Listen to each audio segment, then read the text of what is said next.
বিক্রি করতে হবে, সে যেন ফেরত না যায়। কিভাবে বিক্রি করবা সেটা তুমি ভালো জানো, যদি পারো তাহলে তোমার চাকরি কনফার্ম। আপনাকে অনেক ধন্যবাদ মহাজন, আমি পারবো, তাই দোকানে বসি। ভাইয়া একটা শার্ট দেখান। এই দেখেন ভাইয়া, এই শার্টটা দেখেন, এই শার্টটা আপনাকে অনেক সুন্দর লাগবে ভাইয়া। ভাই দাম কত? ভাইয়া 1000 টাকা।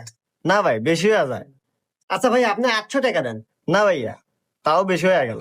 আরে ভাইয়া, দাম তো বেশি হয় না, আসলে এই শার্টের সাথে আমাদের একটা প্যান্ট ফ্রি আছে। শার্টের সাথে প্যান্ট ফ্রি? আচ্ছা ভাই তাহলে প্যাক করে দেন। ভাইয়া এদের শার্টের দাম নেন। আরে ভাই, শার্টের দাম দিলেন, প্যান্টের দাম দিবেন না? আরে ভাই প্যান্টের দাম দিব মানে? প্যান্ট আমাকে ফ্রি দিল। প্যান্ট ফিরে দিছে মানে? ওই কি রে, ও কি কয়? लेकिन 1 सेकंड।